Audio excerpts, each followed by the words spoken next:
Mga kaibigan, isang magandang umaga sa inyong lahat. Narito na ang isang programang inyong mapapakinggan.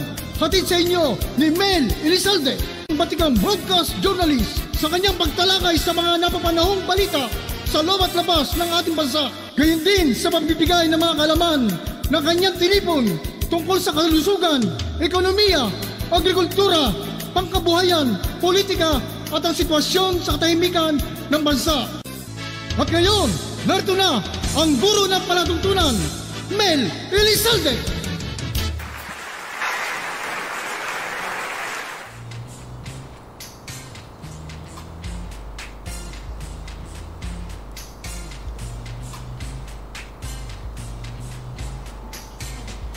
Oh, ready na? Apo, game na po.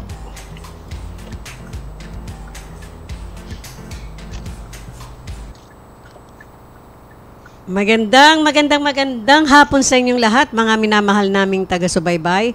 Kumusta po kayo at welcome dito sa ating pong programang Kadiskarte with your host, Mel Elizalde po. Mula dito sa Kalakhang, Maynila sa ating studio, sa Elizalde Broadcasting. At ngayon po tayo ay nagkapalad na muli na makapanayam ang isa po nating kababayan na matagal na po dyan sa Kingdom of Saudi Arabia. Yan, walang iba kundi po si Engineer Ferds Ibrahim Sabado. Palakpakan po natin siya. Hello. Hello, Engineer. Thank you for for being with us today. Kumusta ka? Kamusta po kayo ulit? Kamusta po ating mga kababayan? Kamusta ang Elizalde broadcaster diyan sa Pilipinas? Mukhang nagda-drive ka. Assalamualaikum warahmatullahi wabarakatuh.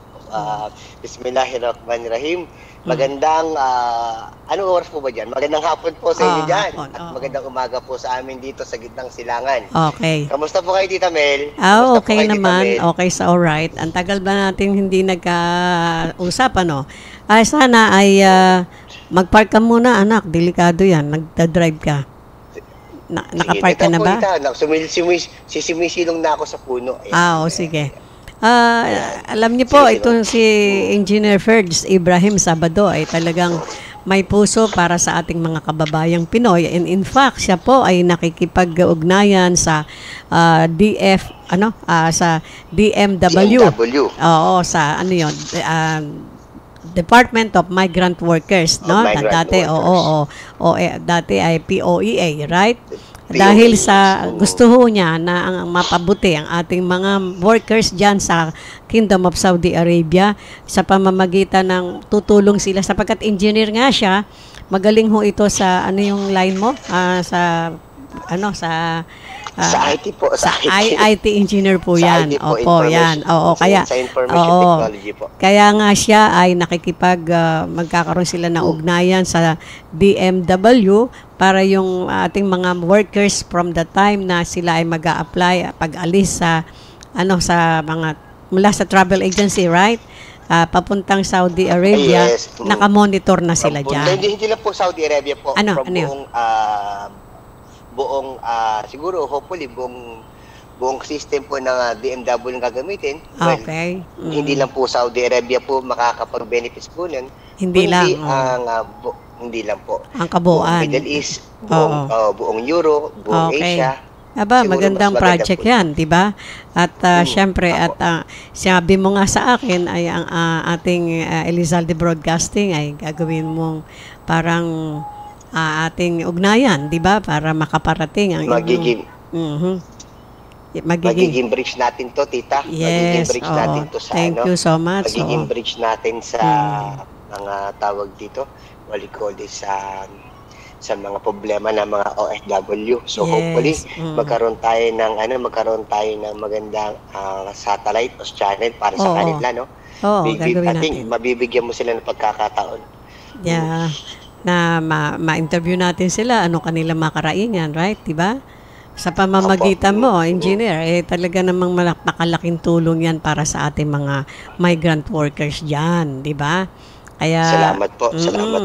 Kaya alam mo, yung may puso sa mga kababayan niya, talagang hinahangaan natin at we are so grateful and proud of you na ngayon na ibabandila natin dito sa buong Pilipinas, if ever, na merong isang katulad mong Pilipino na merong pagmamahal at gusto niya mapabuti ng kalagayan ng ating mga migrant workers. O sige, ibalita mo nga sa atin, ilatag mo nga sa ating mga kababayan, paano mo nabuo yung ganitong konsepto na bakit mo ginawa ito o bakit mo naisip ang ganitong konsepto na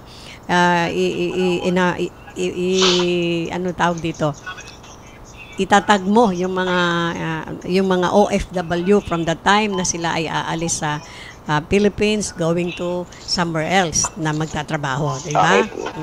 Paano? Apo. Okay, tita. By the way, mag-greet muna po kayo, no? Sige, for sige. greeting sa okay. Assalamualaikum warahmatullahi wabarakatuh. Bismillahirrahmanirrahim. Magandang umaga po sa amin dito sa gitnang silangan. Magandang araw po sa inyo dyan. Magandang hapon po sa Pilipinas at magandang araw po sa lahat ng nakikinig at nanonood dito sa Desade Broadcasting, no? Diyan sa Pilipinas. Okay? So, Okay. tayo po ay hopefully, no? Tayo ay sana palarin sa ating ginagawa ngayon na advocate or ginagawang pagtulong sa ating mga kababayan, especially sa mga katulong. Okay, sorry sa words na ginamit ko, sa mga katulong or domestic helper, or sa Arabic is kadama, okay, o sa Tagalog ay kasambahay, okay, na ito ang system na to ay magiging ay protektahan sana sila. Hindi lang sa mga, of course, hindi lang sa mga domestic helper, kundi sa mga OFW na gusto mag-abroad, lalo na sa mga first-timer, okay, lalo na sa mga first-timer, na hindi alam ang sistema lalo na sa ibang bansa, especially in the Middle East. Okay? So, I think, kung hindi ako nagkakamali, 95% or 98%, okay, based sa interview with Yusek Bernard Olalila ng DMW, and with DMW also ng mga kawani ng gobyerno, okay, 95%, okay, ay sa tingin ko medyo tama si Senador Villanueva in that hearing, before the hearing na may namatay na sa Kuwait. Okay.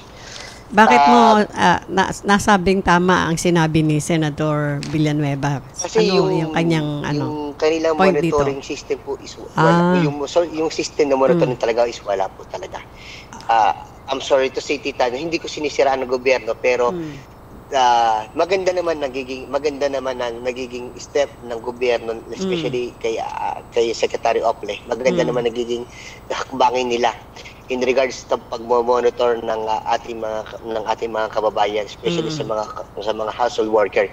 But suddenly, sabi nga po ni ating presidente na si Kantukayo, si Marcos, sabi po niya ay that kailangan maging centralized na tayo. So, kailangan maging modern na ang ating system. Tama po ba ako? Oo, tama yon. Kasi pagka through internet, no, magagawa ninyo yan. Through system, through internet. Through application, nagagawa natin yan. Sa magandang kapalaran po, tayo po ay meron po maliit na negosyo dyan sa Pilipinas na we are IT developing company po dyan. So tayo ay nagbibigay ng magandang serbisyo sa ating nagbibigay po tayo ng serbisyo sa ating mga manpower agencies, sa mga private companies, ito especially may nagawa na tayong developing monitoring sa ating gobyerno para sa ating mga OFW. Ito ay unang-una ang nakapag-develop nito ay mga Pilipino. Number one. Ito. Pangalawa, ang system nito ay tugma angkop sa pangangailangan ng government. Correct. At ng mga agencies. Okay? Pangatlo, ang system nito ay already copyrighted by the Philippine government. Naka-copyright na ba yan? To say, copyrighted na po to. It's already copyrighted na po to by the Philippine government. Okay, copyrighted na po siya. Very good, so, hindi na po parang nakasid na to sa ano, nakaselyo na to sa ano, nakaselyo na to sa ano, sa company. So, kung saan, yes, lucky naman, ang government ay ibibigay na lang ng libre to system na to. Okay. Pero bago tayo magpatuloy sa ating talakayan, Mr. Engineer, ay gusto kong basahin kasi yung mga bumabati sa atin dito, mga nagbibigay ng komento. Kaibigan ko si licensed broker Rodolfo Santo Domingo, and at the same time, he's a CPA. Hi, Tita Mel, watching you now. Mukhang kamag-anak ko yung malapit yan si Engineer Sabado. Mukhang kamag-anak ka daw niya. Rodolfo Santo Domingo and Mike Odosis are watching with you. Thank you so much. And of course, Miss Mitty Ramizares. Hello po, Tita Mel. Good afternoon. And also, Glaze Galus is watching. Thank you very much for watching. Ito po, panoorin ninyo yung ating magiting na kababayan, si Engineer Ferds Ibrahim Sabado. Yan nga, paulit-ulit ko pong sinasabi na may puso para sa ating mga OFW dyan. At isa po siya sa mga, siya po ay gumagawa ng paraanan, nakikipag-ugnayan sa DMW para magkaroon ng tinatawag na, para sa matetrace nyo. Monitoring system. That's the exact word, no? Monitoring system. From the time na aalis ang mga workers natin going to somewhere else na sila magtatrabaho, di ba? Maganda yan. Tama po yun. Kasi ang ganito po ito. Sige. Ang advantage ng system para tong, alam mo yung baril natin, kasi wala na tayong ang baril lang natin, cellphone natin, tita, di ba? Cellphone na lang natin eh. So, pag kinuha na to, ibig sabihin, wala tayong armas. Pag kinuha yan sa mga OFW. Hindi ba yun ang madalas pati nga passport yata, pagdating dyan, tinatago ng employer di ba? Which is it's not allowed. I think not allowed yun. How about the cellphone? Kung gustong makipag-ugnayan ng mga OFW, kung oras naman ng kanilang pahinga, bakit naman alisin pa sa kanila yung gano'n na pangangailangan? It's not allowed. That's why po hindi po allowed po talaga yan. Hanggang ngayon, di pa rin? Yes, of course, kasi ang mentality po ng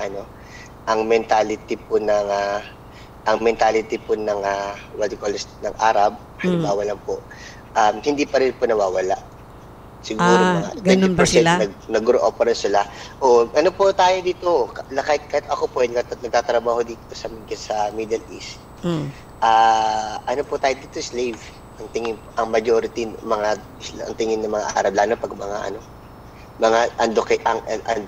uneducated person. Ang tawag po din si mga slave. Oo. Pero may tanong lang ako sa iyo. Iba naman.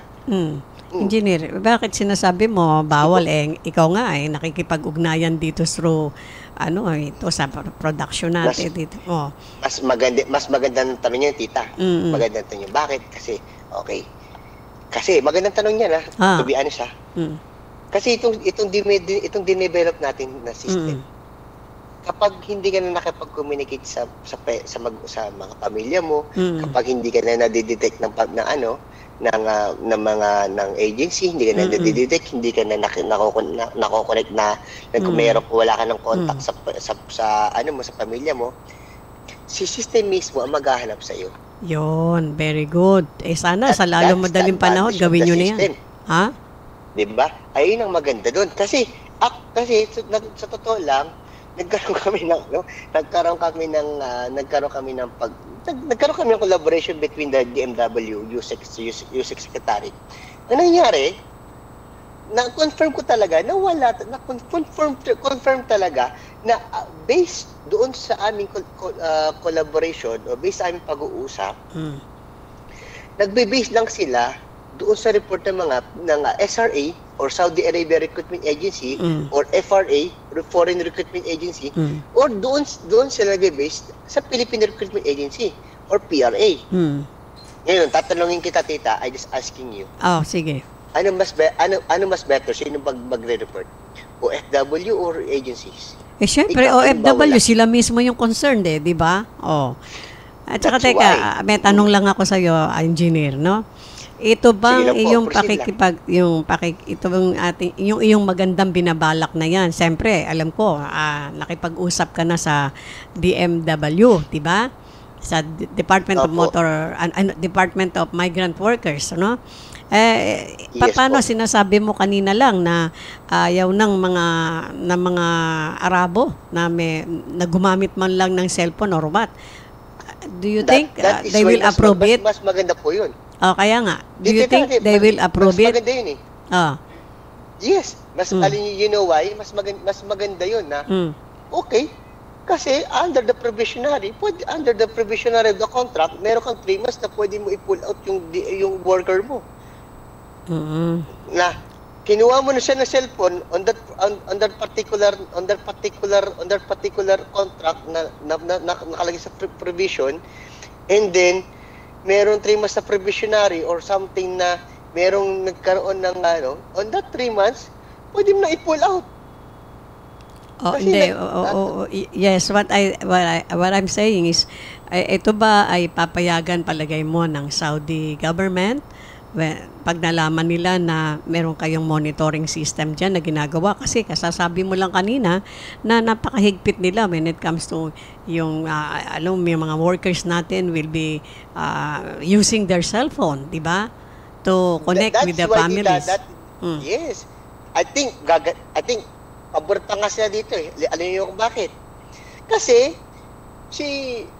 dito rin sa system na to, mapapatunayan natin kung ito ba employer ay okay. Maganda ba ang trato mo sa kanya? Nakakasahod ka ba? Dito sa system na to, dito pa rin, ang system to is advantage na, ang ganda na, advantage ng government, advantage ng agencies, advantage ng OFW, advantage ng employer. Saan ka pa? Kumaga sa kape, 4-in-1 to You know why? Bakit? Paliwanag natin. Okay, paliwanag natin. Sige. Dito sa system na to, okay, halimbawa lang, in real talk lang tayo dito. Walang sistema walang sistema agency na nakakasahod si OFW. Halimbawa lang, napapapirma sila by Excel sa papel, tapos pinipirmahan nila. And then wala na. So halimbawa pwede ako magreklamo sa agency na hindi ako pinapasahod. Pwede ako magreklamo mo sa NLRC. So nasa evidence mo? So sa DMW, more in panic sila sa worker. Kung iiyak lang ako sa iyakan ko lang tong DMW o yung mga welfare officer, wala na. Suspended na yung agency. Nagigits niyo ako? Oo, siyempre. Reklamo na yun. Okay, okay. So, number 2, doon naman tayo sa side ng employer. Si employer ngayon, ay magkakaroon din ng pagkakataon na mag-report sa government at mag-report sa agency na yung na-deploy ninyo ay maganda or hindi maganda. Correct. So, skilled siya or hindi skilled. So, dito sa system na to, nakakapag-report at mayroong transparent. Transparency na. Yan ang number 1 na kailangan. At the same time, dito sa system na to, ang kagandahan nito ay nakakapag-relay. So dito sa system to, may response si government, may response si employer, may response si agency, may response si OFW. So dito pala namomonitor na natin. Papalitan ba natin si OFW? Ipupulot ba natin? Or may problema ba? O mayroon ba misunderstanding sa ganito? So nagkakaroon ng magandang communication between sa system. Tama, maganda yan. So nagkakaroon ng preparation yung ating government, pati yung ating mga agency, yung mga na-deploy ba nila ay maaganda ba o maayos bang kalagayan nila? Kasi kung maayos ang kalagayan nila, hindi natin worried. Hindi na kailangan nila problemahin pa. Okay. Tama yan, ngayon, in part naman ng government, sa part naman ng government, naka-alert na yun kasi meron sa screen, sa system namin, meron ng alert, meron ng nagbo-bloom parang susunog or something, or may nag-alert na parang may na si OFW ay may problema. Yun, ganda. Si OFW ay nawawala na. Si Hindi makontak. OFW ay may hindi na makontak. Mm-mm. So, doon pa lang, mali mo, nagtanan, o kaya, mali mo, tumakas na, mali mo, nabenta na, internal policy, jawasad, o nagal ka pala, halimbawa lang. Mm-mm. So, doon pa lang, alert na si government, sandali lang. Hahanapin na. May problema, hahanapin natin. Kasi si OFW may problema eh. At the advantage din naman, ang kagandahan naman nito, ang kagandahan naman kasi ginagawa ng ating mga labor attaché, okay, is sila kinakausap nila yung mga agency, lalo na sa mga SRA, lalo na pag nagre-renew ng accreditation, may mga problema sila. Ito mga to, pati mga welfare officer, maganda rin naman ginagawa. Kaso, ang problema, pag may problema na, masakit na sa ulo, tita eh. At saka yung ating Kamot ka na ng ulo niyan. Yung mga agency rito, ang wag naman magagalit sa atin, wala na silang pakialam pagka deployed na nila yung mga tao, di ba? Hindi na nila minomonitor. Ditong inyong gagawin na to, napakaganda. Pabor sa employer, pabor sa OFW, pabor din sa placement agency, di ba? It is correct. Tama naman. Tama kasi. Unang-una, mas malapit itong ginawa ng DLW, no? Anim na mistake lang, suspended ka na. Or tatanggalan ka ng lisensya, 6 lang, ha? Nakalagay ba yun sa sa kontrata? 6 na mistakes lang. May new policy ang DFW. Very good. May new policy yan. So, 6 na mistake lang. Mayroon pang plus na dagdag na sila, no? Immortal sin ba tawag doon? Very good. Very good. Oo. Ang problema kasi dito, tita, may wall, may butas kasi. So, kumbaga parang bakit gano'n? Parang hindi naman para sa akin magandang ginagawa ng government, doon na tayo. Pero dapat maging fair ka rin. Kasi yung hanap buhay din ng mga agencies, hinihigpitan mo eh. Pinahirapan mo eh. Dapat maging fair ka rin. Kasi kawawa naman yung mga taong umaasa doon sa agency, di ba? Okay din, pero there are agencies, wag naman magagalit, na wala na nga silang pakialam. Ang mahalaga sa kanila, ma-deploy nila yung mga tao para magkapera sila. Yung pakanan ng mga tao na kanilang pinapadeploy, hindi na nila iniisip. With this system na gagawin ninyo o ginagawa nyo, ay pati sila mawawalan din na ng problema, diba? Kasi hindi na sila maakusahan. Kasi meron ng tinatawag dito transparent di ba? Transparency sa records and everything. Tama po. Kaya po to based masyadong, on the system. Kaya nga ito, papalakpakan ka ng ating mga kababayang Pinoy. Maraming salamat daw sa iyo, Engineer Pergs Ibrahim Sabado, ha? At pagpatuloy mo yung... Sige. Hopefully in God's pray po natin, inshallah, sa awa po ng Allah subhanahu wa ta'ala, sa awa po ni God, at sa tulong po ng inyong programa na may pursue natin itong system na to sa gobyerno, which is alam ko naman is malaking tulong naman po sa gobyerno to kasi pangalan pa lang ng title ng ating ng system, kailangan na nila eh. Talaga, monitoring di ba? Napaka mabigat, maganda. Kaya nga, nandiyan na lahat-lahat. OFW monitoring po, OFW monitoring saka employer monitoring. Yun. Lahat sila minomonitor, hindi bias, di ba? Hindi isa lang. Kaya nga po yung mga medyo maganda po 'yun. Lakarin mo mabuti na 'yan sa sa ating pamahalaan. Alam ko na marami kang kakilala diyan na maayos mo at ikaw ang makakakuha niyang project na 'yan, ha? At syempre, nandito naman ang Elizalde Broadcasting para tumulong sa atin, sa inyo.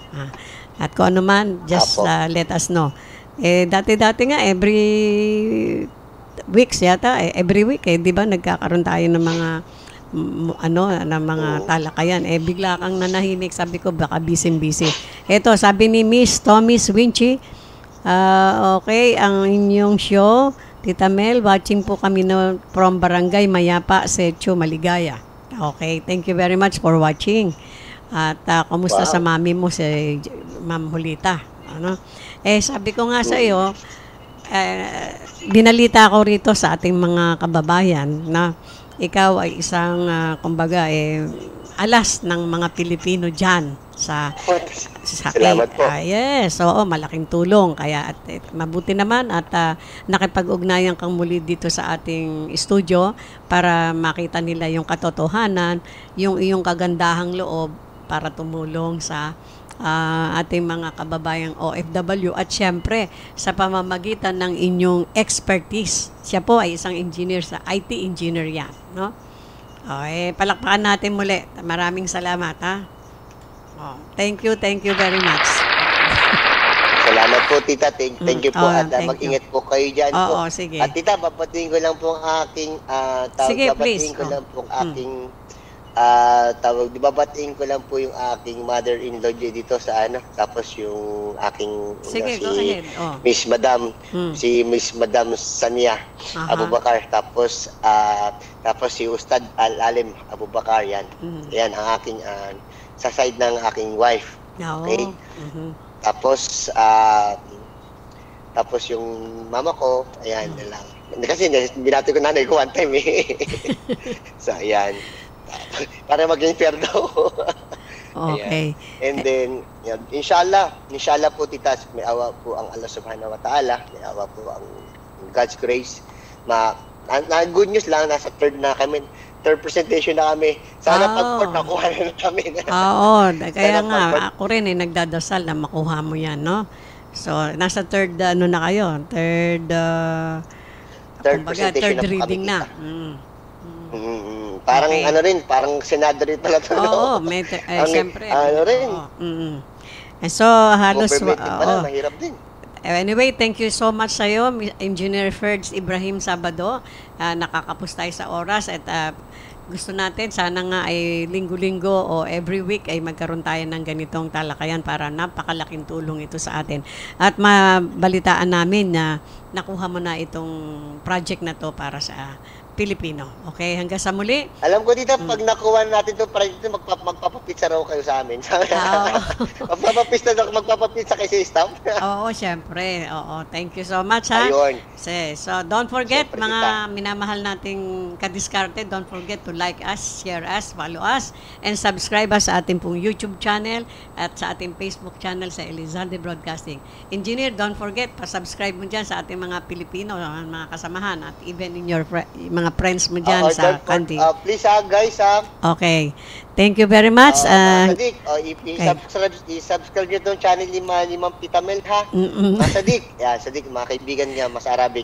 I-subscribe yung channel ni Tita Mel para later on meron tayong slot dito para sa ating talakayan. With Tita Mel. Thank you very much. Thank you very much. Elizalde Broadcasting, ha? So, hanggang sa muli, we always say, I love you all. Bye-bye. Thank you, Ferds. Salamat po, tita. Thank Assalamualaikum. you.